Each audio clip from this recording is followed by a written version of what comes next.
Ladies and gentlemen, Mr. Cal Penn. Hey guys, how's it going? How are you? So Cal, this film, Bhopal, A Prayer for Rain, you play a tabloid journalist, Motwani, who stumbles upon something a little bit more different than his usual beat. Tell us a little bit about the role that you portrayed here. I do. That was probably the most succinct actual explanation of my character. I've been trying to find out how to describe him. So obviously he's this guy who's ridiculous and wears, extremely loud, colorful shirts. I wanted to keep them all. But he's a tabloid journalist, and he's actually loosely based on a real person. So the movie's a fictitious adaptation of events that took place in the early 1980s in this small city in India.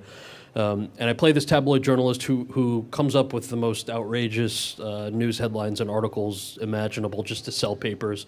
He runs his own newspaper and printing press. But he discovers through the course of the film that there's the potential of a really terrible gas leak in this Union Carbide plant. Tries to warn all the people in this town and fails miserably because of his sort of boy who cried wolf story, right? He'd written so many salacious headlines based in nothing that when it actually comes time to warn people about something serious, nobody takes him seriously. And it was an interesting arc to be able to play because he starts out, as you saw in the trailer, really gregarious, sort of over the top, and it kind of whittles down into what I thought was a pretty tragic character, actually. So for those who are not familiar with the disaster of Bhopal in 1984. Give us a little bit of background of what exactly happened in India. Sure, yeah, so we should probably start with that. So the movie, as it said in the disclaimer, is a fictitious adaptation of real-world events. So in 1984, there was a plant in the center of India that was producing pesticide. It was a company called Union Carbide, which is now owned by Dow Chemical. So it was an American firm. And there were about 40 tons of gas that leaked accidentally from the plant in an industrial accident overnight. Instantly killed about 5,000 people, and then over the next now 30 years, it's slowly been killing tens of thousands more. The site was never really cleaned up, and the health implications are still affecting people who live there today. What I liked about the way that the writer of the film did with the script was that it's very easy, I think, particularly nowadays, to just point to the corporate entity and say, look, this is why this went wrong. But I think he smartly touches on a couple of things in the script and in the movie, with, things like government corruption in the Indian government, which definitely played a role in the disaster, lack of oversight, lack of strong environmental regulations or workplace training. All of those factors together, I think, were responsible for something like this, and I'm thankful for his really well-rounded approach to the script. But in a nutshell, this is the kind of movie where the ending, that it ends with this awful disaster. Some of our early screenings were incredibly flattering. We had people saying things like, this is obviously not a comedy. It's obviously not the kind of movie that's a thriller where you don't know the ending, but they felt like they learned a lot from it. They were making comparisons to movies like Hotel Rwanda, where you know exactly what's going to happen, but a fictional adaptation that kind of takes you through the lives of characters was impactful, which is what I'm hoping. We open on Friday in one theater just here in the East Village, and I'm very curious to see what a broader American audience has to say about it. So Cal, you touched a little bit about the lack of regulation, the kind of stuff that was happening in Bhopal at the time. Let's fast forward 30 years. Here we are, 2014. Can you draw some contrasts or similarities between, in your mind, the kind of environmental protections that are taking place? Is industry doing enough? Are there enough policies to prevent these kinds of disasters, not only across the world, but here in the U.S.? That's a good question, and one that I've actually thought about recently. So we shot this movie about 5 years ago, and in those 5 years, I think it's hard to answer that question properly. In those 5 years, of course, the biggest, I think, industrial disaster we've had since was the BP spill. And the comparisons that I obviously didn't realize when you're shooting a movie like this, that you'll see something in the news or in real life. But I remember reading accounts of BP lawyers going down to the Gulf of Mexico, where fishermen's livelihood were being affected by the spill, and trying to sort of coerce them into signing really complicated legal documents to presumably absolve BP of responsibility. And I kind of thought, wow, isn't that crazy that 30 years after this little tiny movie that we did, which was really my biggest exposure to these sorts of cases, here I was reading about it in the newspaper that another big company had done something awful, unfortunately. But I hesitate answering that question that way because we'll never know, have there been increases in workplace safety? And an environmental regulation that have prevented disasters like that from happening? Well, I mean, we don't know because they haven't happened, right? So my hope is yes. I think if anything, it's interesting. The movie has had a lot of outside partners vouching for it. So there are a lot of Bhopal survivors groups that have partnered with us on this. Amnesty International has kind of taken the movie under its wing for its own campaigns on Bhopal. I thought that was really interesting because I think it gets the conversation started about, are these the types of things people want to undertake? We, of course, just had an election in which case, the environment was part of the conversation between Democrats and Republicans. So, yeah, I mean, if it has an impact on preventing things like that in the future, I think that would be fantastic, as well as some of the things the advocates are asking for, like having the site cleaned up to begin with. So let's talk a little bit more about the role, Motwani, that you've taken here. You want to know about my mustache, don't you? Yes. Is it real? No. But I could have made Spoiler it alert. real. I could have made it real, man. I could have grown that. So it is a bit of a departure from some of the roles I think many of us here have come to know you for. Tell us a little bit about your decision for this particular film and the role itself. Sure. Yeah, Motwani does not smoke any weed in the movie at all. I don't even think he eats anything. He drinks tea in one scene. I actually loved, look, I feel like I've been really blessed having done these ridiculous broad comedies that audiences have given me a career for, frankly, and I owe them a lot of gratitude. When I got this script, the writer-director, Ravi Kumar, emailed me the script, and I had known about the case a little bit, just remembering it from growing up in the news or from studying it in college, but I didn't know it in depth. Read the script, was really moved by it. I thought it was really complex. As I mentioned before, it touched on a whole bunch of different issues as opposed to just kind of viewing it through a singular lens. And I thought, look, I kind of want to do something different. I want to tell a story that's a little bit painful, that's hard to watch, that's or not hard to watch, hard to digest rather. Compared to some of the other stuff I've had the chance to do, and maybe it'll have an impact, maybe it won't. Very selfishly, Martin Sheen had already signed on to the movie, and I'm a huge Martin Sheen fan, big West Wing fan, so that certainly didn't hurt. So I think it was that combination of the talent that was already attached to it and just the script itself that made me gravitate towards it. Well, you just sort of stepped on the question I was about to ask you. So this cast is amazing. You have Martin Sheen, legendary Martin Sheen. You have Misha Barton. What was it like working with someone like Martin Sheen, who's his bio, his resume needs no explanation? Yeah, Martin was awesome, and I'm going to second that and say that the entire cast was actually really great. So Martin, of course, a legend, not just in The West Wing, many of his movies, his TV appearances. I also really admire, his the way that he advocates for things that he really believes in are different than I think most people in our business do. And hearing him talk about why he took a movie like this, not just artistically, but in his opinion, morally and ethically, how it was, a lot of the things he does are based in faith and his talent. So really phenomenal to see somebody like that. I feel like our generation doesn't make actors like that anymore, and I look up to somebody like that. Misha was fantastic. I'd only really known her from the OC, which I selfishly loved watching, guilty pleasure. And getting the chance to work with her like this was awesome, in a totally dynamic role. She plays a French-American journalist, a lot of depth to her character also. And we were the only 3 American actors. The rest of the cast was either European or, for the most part, Indian. And the Indian actors, floored me with a lot of their performances. The lead guy is an actor named Rajpal Yadav, who's an actor in India, lives and works in Mumbai. And this week, I've actually heard our director talk a lot about what it was like casting him, that when you do a small movie like this, you really want somebody to bankroll it. You need your investors. Sort of like Hollywood's version of, if you're not on this particular list, it's really hard to get a movie financed unless you've got a set of like 20 actors. There is the Bollywood version of that where they want a more commercially viable entity. But I'm so glad that our director kind of stuck with the person that he believed would best be able to tell the story, despite the fact that meant that the movie maybe wouldn't get financed right away. It would be a long, slow process, or he wouldn't have as much money to make the movie as he thought he would.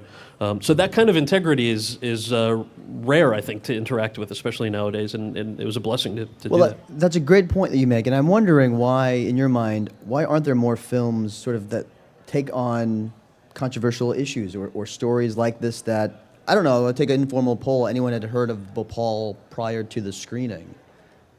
A few. A couple of people, yeah. Right. I actually don't think this is a controversial movie. I've read different accounts. So the reason I say that when we were about to make the movie, particularly it was shot entirely in India. I think there were 3 days in Los Angeles, but there was a lot of hesitation on the part of the Indians. Asking questions like, "How are you telling the story? Whose perspective is it from?" I think it was hard for them to understand that it was from a relatively balanced perspective. I think. After we made the movie, since it's done some early screenings in India, it seems to be well received, knock on wood, I hope so. But I wouldn't say it's controversial. I would say instead that it's an opportunity to really explore an issue that there have been a number of great documentaries about this particular case, a lot of great books and articles. But I think there was a hesitation at first because there were legal cases that were dragging on for so long that I think presumably fictional writers want to wait for a resolution in the real world if you're going to adapt something. But there hasn't been resolution yet. It's at the 30-year anniversary. And I do actually think we're seeing more of these. They may not be released widely, but between Netflix and iTunes and digital filmmaking, I think you're actually seeing quite a few filmmakers take on content like this that hadn't before. So you mentioned really briefly about sort of the filmmaking process. Tell us a little bit about what was it like being in India for this particular shoot? Sure. So this is the first film that I've shot entirely in India. I'd worked there once before for a movie called The Namesake, which is based on a novel. And that was my sort of, in my entire career so far, the thing that I remain the most proud of. So I was eager to go to India, different city. We shot The Namesake mostly in Calcutta and Agra. This film, most of my scenes were shot either in Hyderabad or Mumbai. Cities that I had not shot in. I'd never been to Hyderabad. I have family in India, but they're all in western India. Hyderabad is in the eastern part, southeastern part. And it was really eye-opening. It's sort of the analogy I would give you is like if you have friends who are visiting from abroad and they're visiting you here in New York, you kind of have to underscore that New York is not America. New York is New York. It's a global city. And if you want to get a taste of America, certainly go to other cities like Chicago, San Francisco, LA, but also, go eat amazing food in Alabama, talk to really friendly people in Florida, drive across the country, that kind of thing. So working in another city was a phenomenal experience, getting to know a whole culture and group of people. There are something like 200 plus languages and dialects spoken in India.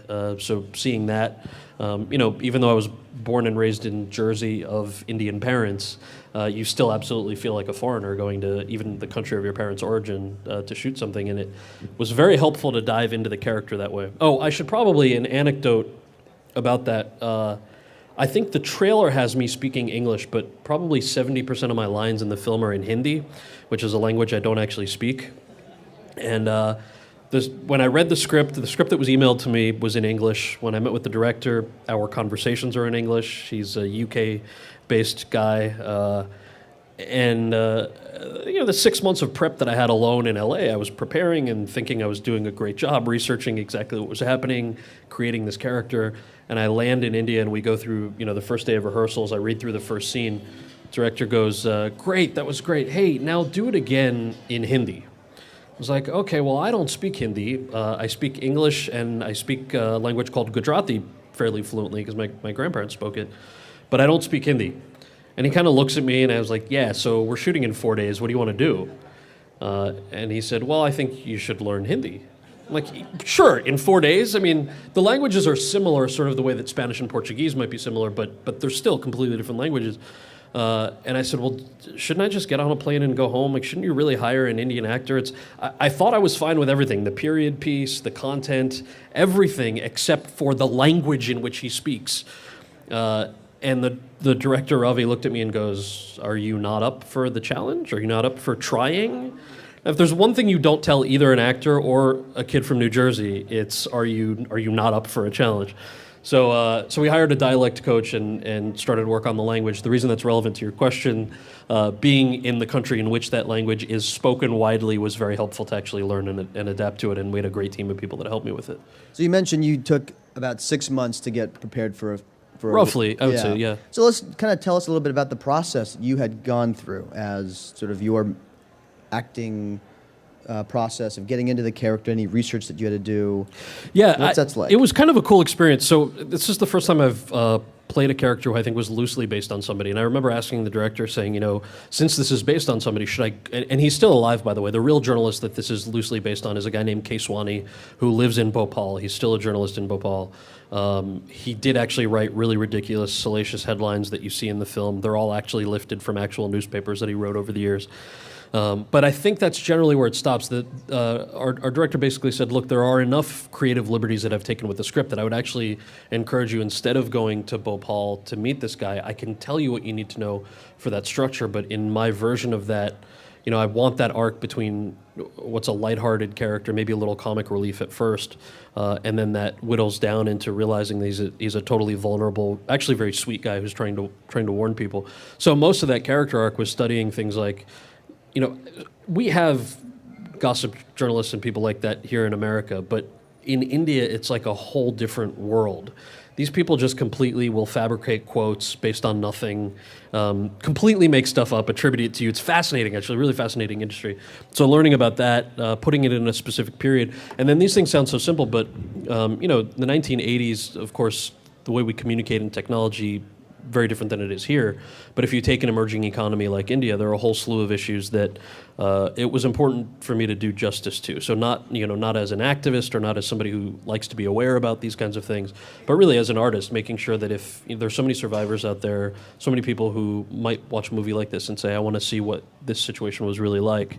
So studying it, making sure that it's historically accurate, that there are little things like, and this had to change really quickly, but the accent, I wanted to make sure I didn't sound like a kid from New Jersey who just learned Hindi 4 days ago. I wanted to sound like a guy who's been speaking it for 30 years and was born and raised in this small city in India. So when I say 6 months, it's not every single day for 6 months, but it's slowly building up this artillery of a character. Well, let's take a listen to the accent itself and play the clip. Oh yeah, I think this clip is in English, but let's see. So we talked a little bit about working with this amazing cast. What do you learn, as you talked about your process in preparing for this role, what do you learn from a man like Martin Sheen as you're interacting with him day to day on the set? Actually, I thought about this recently. I feel like I learned patience from Martin Sheen. You're shooting any movie, but particularly an independent film, is actually pretty rapid, right? It's a restricted budget, so you have limited takes. It's not like some of these big Hollywood movies that are shot on digital video, essentially, and you can, if you screw up 10 times, that's fine. You just do it again. There is a little bit of pressure to retain, particularly in big scenes like this, when you're seeing traffic at play, and you're either actually in traffic on an open moving street, or they've managed somehow to wrangle 100 cars and it takes 2 hours to reset a shot like that. I'm exaggerating, but the point is you want to make sure you're doing your job right. And I don't know that I was best equipped, having worked on movies like Harold and Kumar or TV shows like House, where I was really spoiled by the opportunity to improvise. Working in a really dedicated environment like this with directors and producers and somebody like Martin Sheen. So I learned patience from Martin, because when situations where I would get flustered, particularly with the Hindi, and I would say, gosh, did I say this right? Did I do this the right way? Martin and I have very few scenes together, but we were at work on the same day quite a few times, and he would kind of look and say, first of all, calm down. Second of all, be a little more confident. You know what you're doing. You spent time preparing. You're fine. And the combination of he and Rajpal Yadav, the lead Indian actor, who was very reassuring in my Hindi, or would tell me what I was doing wrong and say, calm down. Both of them together, I think I learned the type of patience that comes with the type of experience Martin Sheen has. Maybe time for some questions from the audience? Sure. How you doing, Cal? Thanks for coming out. Gauging from the feedback or the positive feedback that you've had from this movie, do you see yourself getting into more roles like this, of this magnitude? And do you see yourself shooting another movie, perhaps in India? Good question. I would love to do more movies like this. I would love to actually, if I feel really fortunate that I've had the chance to do kind of broad comedies and TV, and then do something that's a lot more independent like this. If I have the chance to continue to mix that up, I feel like I'm a lucky guy, and I think I mentioned this before, but I'm really thankful to our fans and the audience that they're willing to watch me in things like, both sorts of sets of things. In terms of shooting another movie somewhere, I love shooting movies abroad. Some of my favorite. I mean, New York is my favorite place to shoot. Period. But but loved shooting The Namesake in India. Certainly loved shooting this. I loved shooting Superman in Australia. I love the concept that you can, when you're no longer in college and can grab a backpack and check out a new country or save up for a trip like that, the next best thing is having somebody else pay for you to work in another country for 5 or 6 months, where your friends are all natives from wherever you're shooting. You really get cultural experience that you wouldn't get anywhere else. So whether that's India or Japan or Romania or wherever, I would certainly love to shoot home first and foremost, but abroad is not bad either. You've done Indian accents before. How hard is it to do an accent like that you didn't grow up with, or do you like copy somebody or like watch TV, or is it different doing it this time in this movie than in the past? That's a good question. Sorry, Yeah. When was the last time you had a White Castle burger? I try to eat healthy, so the disappointing answer is I can't remember the last time I've actually had a White Castle burger.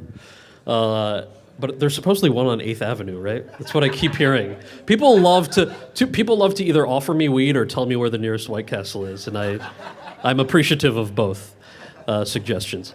The first question was about the accent. Yeah, there have been a couple of different projects where I've had to do accents of various kinds. I think it is different. I think it depends on the filmmakers and the type of film and whether they put certain effort into it. I remember doing a movie called Van Wilder where I was playing an exchange student. I loved the script. I thought it was funny. I kind of fought them a little bit and said, does the character have to have an accent? He doesn't really have to be an exchange student. He's advancing the plot of the film because he's 18 years old and wants to get laid, which is pretty universal for those kinds of movies. And for whatever reasons, which I respect, the producer said, no, we've written, the writers wrote him as an exchange student, so we want him to have an accent. And I kind of thought, okay, I'll sort of on my own go and talk to, I had a cousin at the time who was an exchange student from India who was living in LA. So I didn't tell him that I hung out with him a lot anyway, but I didn't tell him that I was also trying to absorb his accent, which is, probably sacrilegious at the end of the day. But for a movie like this, it's not just an Indian accent. There's actually a lot more specificity to it. There's the regional dialect of the way somebody would speak. English would not be his first language. So while it's accented, it's also got a particular lilt to it from the region that he's from. And then, of course, circa 1983, 1984, a little bit different than what you would see in India now in 2014. Hey, how you doing? India just had one of the most historic democratic elections in history. What are your thoughts about that? And how do you see it affecting the way we do our policies? So we should reflect on our government and the way we run it now. Sure. So India just had a huge election. I feel really ill-equipped to, in fairness, answer that question because I'm not an Indian citizen. I know I'm brown, so I have some credibility, I suppose, or I should, but I'm not well-versed in Indian politics. I think it was a fascinating election. I read it, I think, similar to what the rest of us did in the New York Times or listening to NPR. But in terms of who was elected and how, my personal beliefs are a lot more secular than the newly elected government is. So there are concerns that I share with others who have concerns about that. But the election literally just happened, so I'm very curious to see how that plays out, and hopefully it turns into a positive thing for everybody. I mean, India is a huge global economic power, right? India, China, Brazil, and the United States. So very curious to see how that plays out. The political dorky side of me is very intrigued by that. Hi, Cal. My name's Evan. I have a two-part question. For Superman, actually, question about two movies. For Superman Returns, an epic movie, what were Brandon Routh, Tristan Lake LeBeau, James Marsden, and Jennifer Coolidge like from your point of view? Oh, good question. I love them all. Both movies totally different.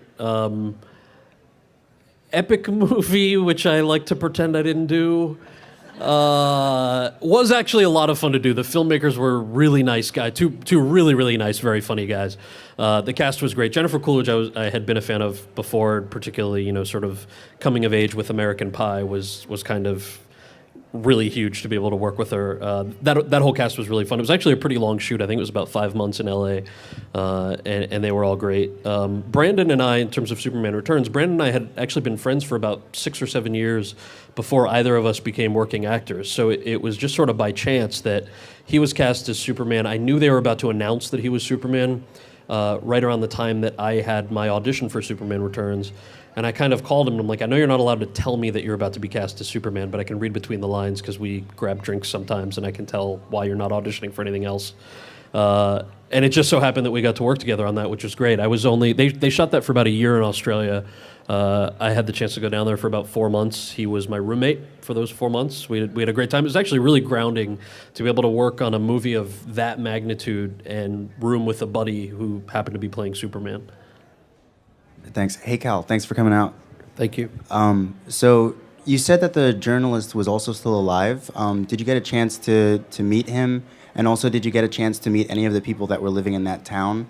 Or any firsthand accounts and what that was like? Yeah, I have not met Keswani, the actual guy upon whom Motwani is based. The movie opens in India after the U.S., so we open in India December 3rd and 4th. Hoping to go for the release and actually hoping to meet him because we're doing a screening in Bhopal. I have had the chance to meet some survivors from Bhopal who came to New York and Mumbai for some of our early screenings there, and listening to their stories, their firsthand accounts, particularly people who are in their early 30s who have vague memories of what that night was like, but know the consequences because they've either lost a parent or grandparent or family members, or they themselves have health problems that are attributed to what they experienced when they were babies or 5 or 6 years old. Is really heartbreaking, and particularly because I know we didn't have time, nor am I a historian in the actual events, but legal loopholes like money that was supposed to be paid to survivors that then absolved Western companies of any wrongdoing, even though survivors got very little, if any, of the money because stuff was skimmed off the top by politicians. I mean, really messy depending on how you look at it. Hearing all of those stories firsthand also incredibly heartbreaking, but again, there are a lot of outside groups that seem to be involved in trying to get some justice for these folks, which is nice. Hey, so one thing I know from following you on Twitter is that you're a very politically active guy. What is the latest that you're doing there, and what are your plans for what you want to do politically kind of in the future? Do you think I'm actually politically active on Twitter? Or because I try and make political dick jokes all the time, and some of them go really well, and then other ones just fall really flat, and they're totally embarrassing. We've had a lot of fodder recently, but yeah. Yeah, a lot of yeah, inspiration. that's true. There was just an election, so there was plenty to choose from. So I feel blessed. Took 2 years sabbatical for 2 years and had the chance to work in the White House on youth outreach. Ronnie here, he and I worked on the Obama campaign together from 2007 onwards. He joined way before I did, and actually was the youth liaison to the president in the White House after I had left. So you're more equipped recently to answer political questions, but I hope to stay involved. I remain a staunch supporter of the president. I'm proud of our accomplishments. I like to keep them separate from my acting work. I feel like I'm probably going to get the names wrong, but I feel like there were some Kevin Spacey, Tom Hanks interviews I read back in the day where they were talking about, the less the audience knows about you, the more believably you can play certain characters. I don't know if that's necessarily true now in the age of Twitter, and I think that audiences are savvy enough to suspend their disbelief, but that's one of the many reasons I'm very passionate about some of the public service work I do, but I also like to keep it very separate from the movies. So, people, I don't claim to be an expert on exactly what happened in Bhopal. Certainly not an expert on things like marijuana legalization. I get questions about both all the time, understandably. But most of my political leanings, the things we worked on at the White House, were things like the Affordable Care Act, repealing Don't Ask, Don't Tell, college affordability, things like that I'm much better equipped to sort of have opinions on and talk about the process of, and hope to remain involved, yeah. Hi, just jumping back to your film and TV career, having done both dramatic and comedic roles, do you find either more resonant or either more difficult for you? And specifically in a role like this, do you feel a sort of cultural responsibility or different weight on a film or a TV show that has a significance like this one does? Good question. I think the best feeling in the world is being told by somebody who whispers to you that they saw a comedy you were in and they actually peed their pants. There's nothing that comes up to that level just in here. On a more serious reflection, I love doing both. So I really like making people laugh. I really like making people think. I think cultural ambassadorism is a little bit dangerous because, who the hell are you as an actor to suggest that you have a right to hold a torch for groups and groups of people. That said, I was also, a kid who, born and raised in the United States, saw very few people who looked like me on screen unless they were cartoon characters. So I'm also simultaneously mindful of the reality, which is oftentimes different. So I don't feel like I have a cultural responsibility per se, but in films like this, I do think it's right artistically more than anything else to make sure that you're doing justice to the piece that you're bringing to life. But I love doing both. I really I keep going back to The Namesake. It was my favorite book. John Cho, who played Harold in Harold and Kumar, was the one who introduced me to the author, Jhumpa Lahiri, and her first collection of short stories that she won the Pulitzer for. Long story short, John and I tried to get the rights to the book, The Namesake, to turn it into a movie. Found out that Mira Nair, who was one of my favorite directors from the time I was a kid, already had the rights to it. So we couldn't get the rights. We breathed a sigh of relief because we knew she would do justice to it and we wouldn't. But sort of the connections between something as broad as Harold and Kumar, which I love to death, and I feel like I could be 90 doing Harold and Kumar 50 and I'd be happy because Kumar is so much cooler than I'll ever be in real life. But then also having the chance to do something more serious and thought-provoking is incredible. I hope I have the chance to do both. Are all of your Asian friends last name Cho, by the way? Is that? Oh, interesting. Yeah, John Cho, Ronnie There Cho. are a few Parks and some okay. Kims. Okay. There are a few of those around. Yeah. So, ladies and gentlemen, let's give this guy a round of applause here. Thank you guys very much.